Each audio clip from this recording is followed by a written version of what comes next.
MQM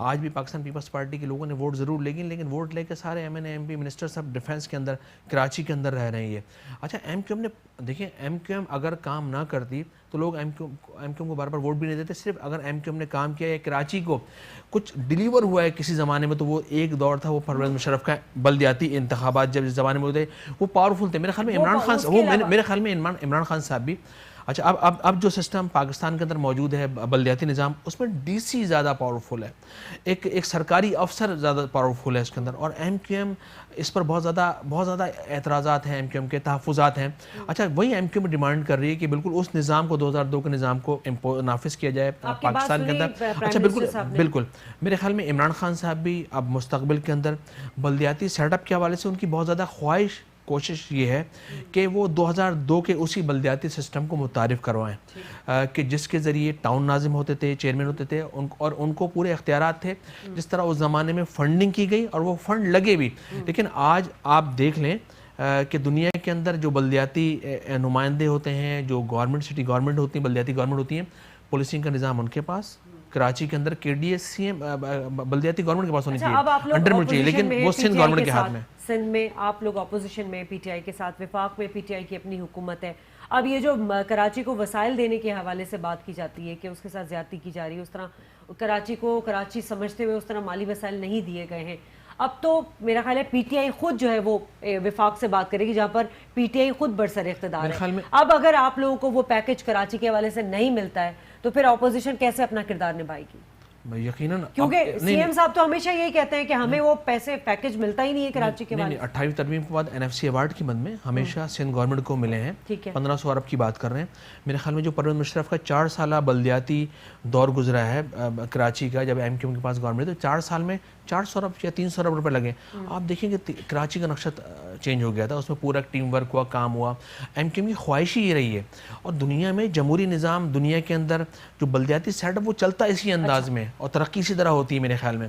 نہ کہ M N A M P S کو فنڈ دیے جائیں, اچھی بات ہے, ان کو فنڈ نہیں ملنے چاہیے, لیکن با اختیار اگر کرنا ہے, اگر لوگوں کو ڈیلیور کرنا ہے, آپ پبلک کو جو آپ کے ووٹر سپورٹر ہیں ان کو ڈیلیور کرنا ہے, تو اس کے لیے بلدیاتی نمائندوں کو اختیار دینے ہوں گے. اچھا دوسرا یہ آپ نے کہا اپوزیشن, بالکل اب اس وقت ہی مضبوط اپوزیشن ہوگی میرے خیال میں. اس وقت ہی ٹف ٹائم پیپلز پارٹی کو P T I, grand democratic alliance جو ہے وہ مل کر, اور پاکستان کی دیگر سیاسی جماعتیں مل کر جو اپوزیشن کے اندر ہے وہ اب ان کو ٹف ٹائم دیں گی, ان کو کھانے پینے نہیں دیں گی.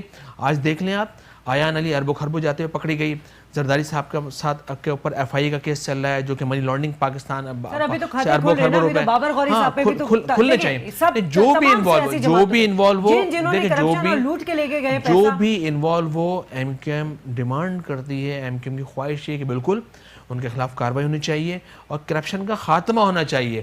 اگر کسی پارٹی کے اندر چند لوگ یہ کام کریں تو پوری پارٹی اس کے ذمہ دار نہیں ہوتی, وہ ان کا ذاتی فیل ہوتا ہے, ذاتی ان کا انٹرسٹ ہوتا ہے اس حوالے سے, اور ان کے خلاف کارروائی ہم ایم کیو ایم بالکل اس حوالے سے سامنے نہیں آئے گی.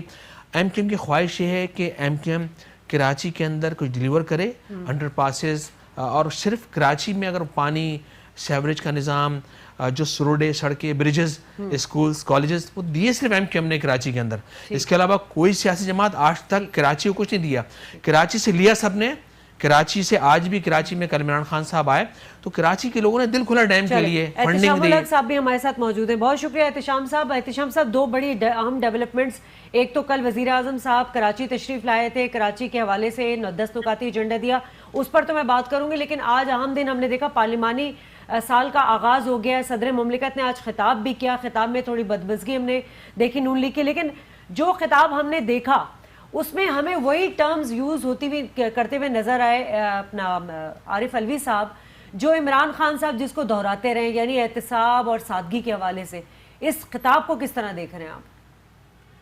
دیکھیں, اب پریزیڈنٹ کا خطاب تو ہمیشہ شادیہ ایسے ہی ہوتا ہے کہ حکومت کی پالیسیز جو ہوتی ہیں وہ اس کو ریفلیکٹ کر رہا ہوتا ہے, اور فیوچر کا ایجنڈا جو حکومت کا ہوتا ہے اسی کے بارے میں مختلف حوالات سے بات کر رہے ہوتے ہیں. یہ تو آج اس کو کہنا چاہیے کہ پہلے سب صحیح ہوتا ہے کہ کوئی بہت بڑی آؤٹ آف دی وے جا کے بات نہیں کریں گے, تو حکومت کے خلاف بات نہیں کریں گے. یہ تو ہمارے یہاں پریزیڈنٹ بٹھایا ہی جاتا ہے اپنی پارٹی کا اس لیے کہ وہ خاموش ہوتے. ایک تو ہمارے یہاں پریزیڈینشیل فارم آف گورنمنٹ میں صدر کے ویسے اختیارات نہیں رہے, وہ وقت چلا گیا جب 52(2)B تھا کہ حکومتیں ہٹائی جاتی تھی. اب تو خیر